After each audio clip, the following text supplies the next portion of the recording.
underground across America, and all over the world there lay many underground bases. Among the most infamous include Area 51 and Dulce Base. What most people want to know is what goes on underground at these bases. Many witnesses have come forward with testimonies of what goes on in these underground cities. Thomas Costello was a former Dulce security officer who came forward about what he witnessed. A quick Google or YouTube search of his name or the phrase, Dulce security officer speaks out, will lead you to some questions and answers between him and an interviewer. Costello had gone on the run when he had learned his wife and children had been kidnapped. Costello has since vanished. Nobody is even sure if he is still alive today. Phil Schneider is another man who came forward about his experience while working at Dulce. He spoke of an encounter with a Zeta Gray, which had attacked him and left him critically injured and missing some fingers. Phil was doing his part in exposing the underground bases and survived several assassination attempts, which he lived to talk about. He also stated that if he ever commits suicide, we would all know he was murdered. This man was later found dead with a rubber cord, which was wrapped around his neck 3 times in a knot, and officials ruled it a suicide. There was no way Phil would have been able to kill himself in the manner he allegedly did. He could not have tied a cord around his neck in a knot. Not only was he not suicidal, but his alleged suicide was done in a manner which would have been extremely difficult for him to carry out on his own given his physical injuries. He had limited mobility in one shoulder and missing fingers. It would not have made sense for Phil to take his own life while he was trying to expose a terrible government secret, especially after he told us that if he ever committed suicide, it is only because they killed him. Others have come forward with their own testimonies of these underground bases, and we now have a pretty good picture of what it is like underground and the purpose of the experiments that take place at these bases. These underground bases are described as large cities, similar to Manhattan. They are all over the United States and across the world.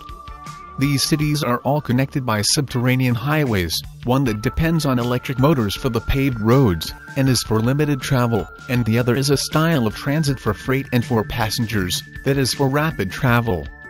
This worldwide network is called the sub-global system and has checkpoints at each country system. The shuttle tubes that shoot the trains, at speeds that excel the speed of sound, use magnetic levitation and a vacuum method of travel.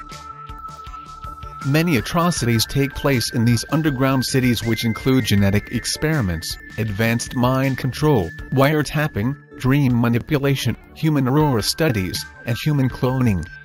The technologies developed are used on the general population to control them and use them as guinea pigs for further research, also to follow the agenda of the New World Order. Technologies developed for spying are used on everybody on Earth, especially those who are aware and against their plans for world domination, people who are now being labeled as sleepers or potential terrorists. Today, if you are a truth seeker or conspiracy theorist, you are considered by the FBI in a program named Communities Against Terrorism to be sleepers or potential terrorists waiting to snap.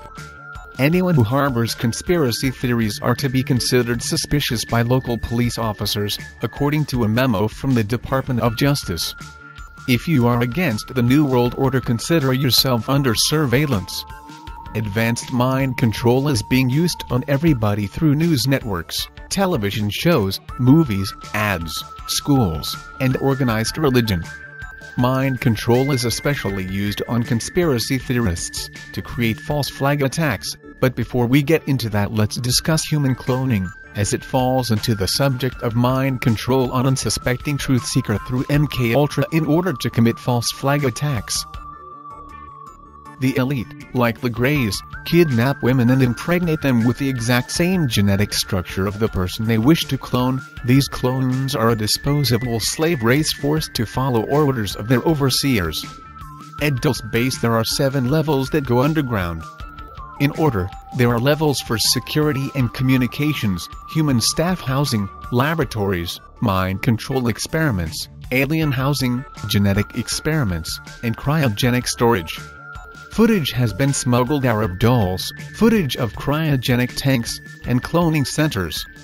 The cryogenic storage level is used to hold unused organic clones. The CIA has now gained the ability through technology to transfer the consciousness from one body to another.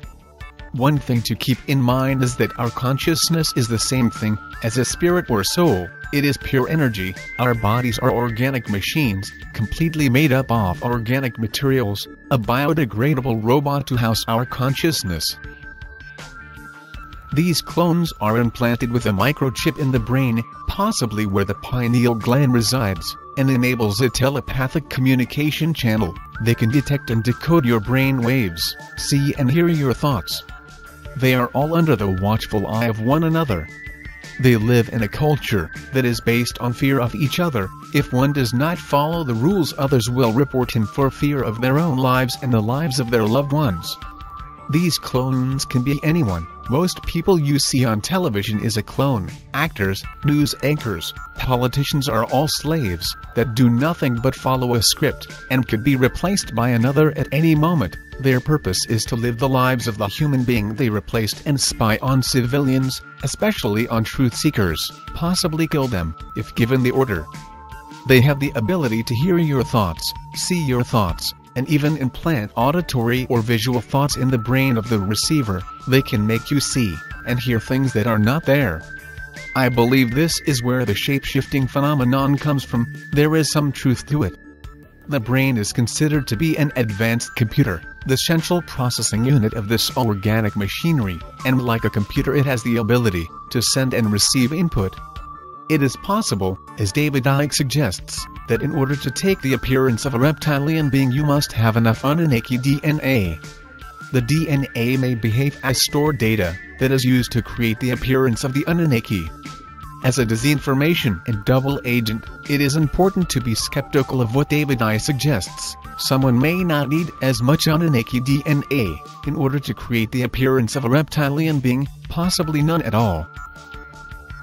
These clones, the slave race for intelligence agencies, play a key role in all of America's false flags.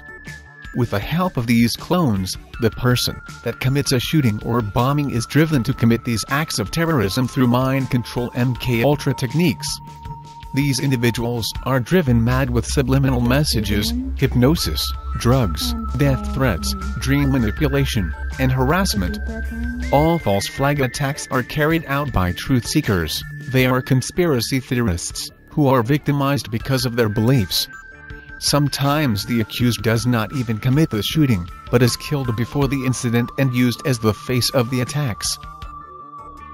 Humans surrounding him are put in danger. They are the people who will be murdered, cloned, and replaced by the CIA. They are given a drug to ingest by another person, who is already a clone, that causes uncontrollable and agonizing diarrhea and vomiting until the person dies. The person is then removed and replaced with a clone, placed there to aid the CIA into driving the truth seekers mad. Anyone in the area surrounding the target is doomed to share this fate. When there is a false flag, most people, if not all, are clones who have been placed there. The one who commits the attack is the only person who is not a clone of the CIA. This includes all men, women, and children. All the crisis actors that conspiracy theorists expose are in fact clones. Here are a few examples of conspiracy theorists and their so-called involvement with false flags. Adam Lanza was a 20-year-old who allegedly began a shooting spree at Sandy Hook Elementary in Newtown, Connecticut, killing 20 children and 6 staff, just after having killed his mother. Adam was not ignorant of the world around him. He and his mother were aware of the corruption and incompetence of our government. They were also aware of the Ponzi scheme, that is the US dollar, and its rapid decline. The media portrayed Nancy Lanza, his mother, as a paranoid survivalist who believed the world was on the verge of violent economic collapse. The media also claimed she was reported to have been struggling to hold herself together and had been stockpiling food, water, and guns.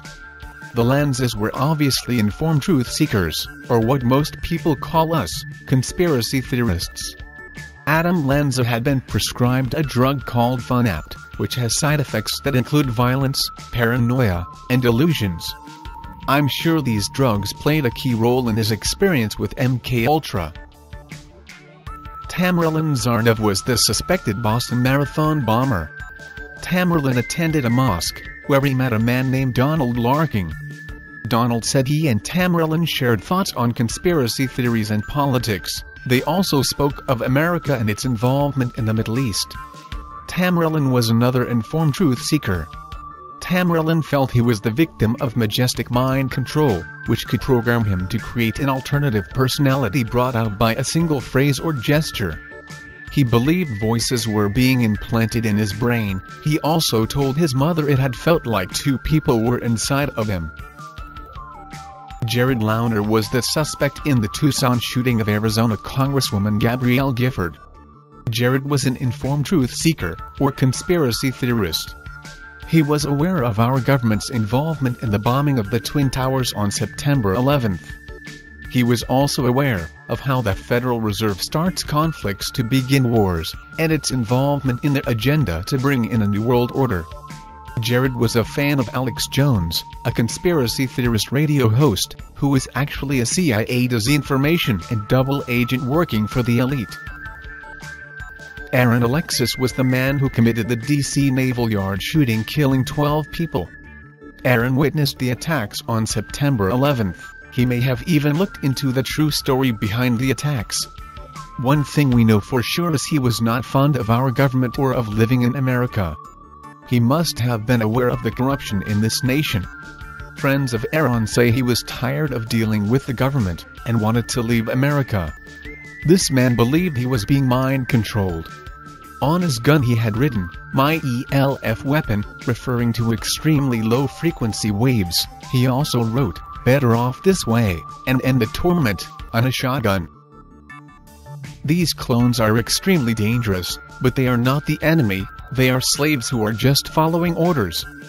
These people want change and to be freed as much as any of us. If they choose not to follow an order, they, along with their loved ones, will be killed off, and be easily replaced by another. These clones make up the majority of our federal, state, and local politicians, military leaders, and local police forces. If you are watching this video, it is extremely likely someone you know is, or has been replaced by a clone. They are one of the elite's greatest tool, but are against who they work for. Many of the people we look to for the truth and reliable information are also disinformation and double agents working for the elite, such as Ron Paul, Rand Paul, Alex Jones, David Icke, and many others we look to for the truth and reliable information are clones as well.